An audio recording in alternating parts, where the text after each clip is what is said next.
Hi guys, welcome back to Big Cat Crypto. Today we're going to be talking about how to store your Bitcoin or other cryptocurrencies and how to do it safely. We'll go through the various kinds of wallets available and what are my personal recommendations to use. Remember guys, when you're dealing with crypto, there is always a certain amount of risk, so we need to be extra vigilant on how we protect our coins. So let's begin. Before we get into it guys, just a couple of things. Make sure that you've read the disclaimer and please hit the like button for your support. And if you haven't done so already, please subscribe and hit that notification bell. Also, stay tuned until the end of the video where I'm going to run down my own personal recommendations, how I best store my crypto. Now, ideally before owning any Bitcoin or cryptocurrency, you will need somewhere to store them. We call this place a wallet, funnily enough. But rather than actually holding your Bitcoin like a conventional wallet would hold your cash, it actually holds your private key that allows you to access your Bitcoin address, which is also your public key. I will be doing videos explaining this more in the future. If the wallet software is well designed, it will basically look as if your Bitcoins are actually there, which makes using Bitcoin more convenient and intuitive. But in actual fact, a wallet usually holds several private keys and many Bitcoin investors have several wallets. Your crypto wallets can either live on your computer and or mobile device, or a physical storage gadget, or even a piece of paper. So here we're going to briefly look at the different types. Software wallets. Installing a wallet directly onto your computer gives you the security that allows you to control your keys. Most have relatively easy configuration and are free. The disadvantage here though is that they do require more maintenance in the form of backups.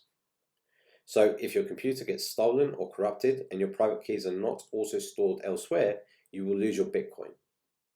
They also require greater security precautions because if your computer is hacked and the thief gets a hold of your wallet or your private keys, he also gets a hold of your Bitcoin. So make sure you have control of your keys, guys. The original software wallet that was initially developed is the Bitcoin Core Protocol, basically the program that runs the Bitcoin network.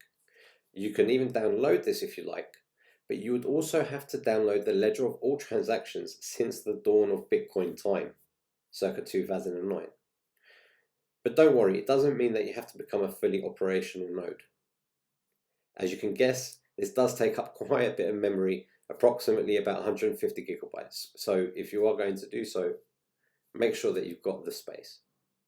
Most software wallets that are in use today are light wallets or simplified payment verification wallets, SPV for short, which do not download the entire ledger but sync to the real thing.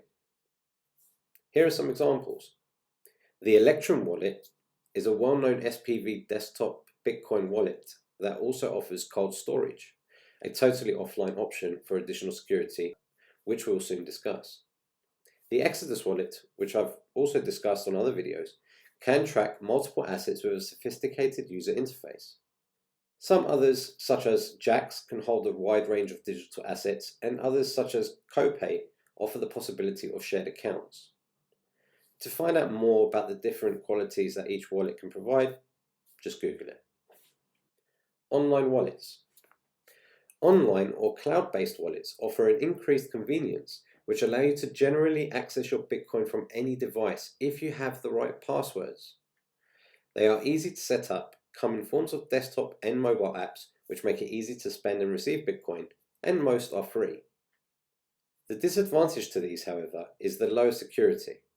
With your private keys stored in the cloud, you have to trust the host's security measures and hope that it won't disappear with your money or close down and deny you access. Some leading online wallets are attached to exchanges, such as Coinbase and blockchain, and some others offer additional security features, such as offline storage, again, such as Coinbase, and also Zappo. Mobile wallets. Mobile wallets are available as apps for your smartphone, which are especially useful if you want to pay something in Bitcoin on the go, like in a shop, or if you want to buy, sell, or send while on the move. All the online wallets and most of the desktop ones mentioned have mobile versions, while others, such as Abra, Airbit, and Bread, just to name a few, were created with mobile in mind. Hardware wallets. Hardware wallets are small devices that occasionally connect to the web to enact Bitcoin transactions. They are extremely secure as they are generally offline and therefore not hackable. They can be stolen or lost, however, along with the Bitcoins that belong to the stored private keys. Some large investors keep their hardware wallets in secure locations such as bank vaults. Trezor and Ledger are both notable examples of hardware wallets. Finally, the last of the categories, paper wallets.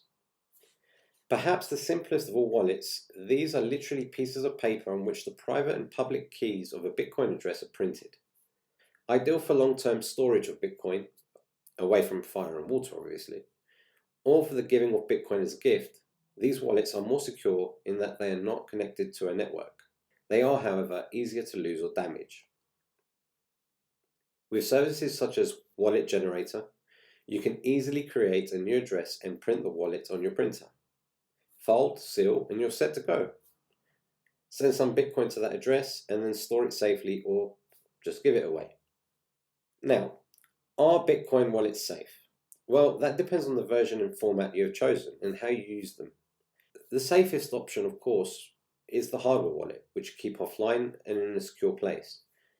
That way there is no risk that your account can be hacked, your keys stolen, or your Bitcoin whisked away. But if you lose the wallet, your Bitcoin are gone unless you've created a clone and or kept reliable backups of the keys. The least secure option is an online wallet, since the keys are held by a third party.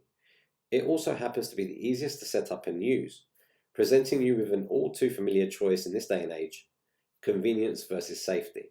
Now, thanks for sticking through to the end, guys. I'm just going to now talk about my own personal experiences and recommendations. Many serious Bitcoin investors use a hybrid approach. They hold a core long-term amount of Bitcoin offline while having a spending balance for liquidity in a mobile account. So again, buying a cup of coffee or spending your Bitcoin on the go. Your choice will depend on your Bitcoin strategy and your willingness to get technical. I myself use a combination also. I use a software wallet, which in my case is the Exodus wallet. Link is in the description below, for my short-term BTC in and outs, deposits and withdrawals. Any other crypto that I wish to hold long-term, I use the Ledger Nano X to store and forget about as a longer-term investment. Link to that wallet is below. It is a very good hardware wallet. I haven't really used the others like Trezor, but I will be doing a review on the Ledger. I might even do a comparison with Ledger versus Trezor, but that will come in the future. I personally haven't used mobile wallets just because I don't really like the idea of having it that easily accessible. Although I will be trying soon the Wirex debit card and doing a full review on this, as well as the Ledger.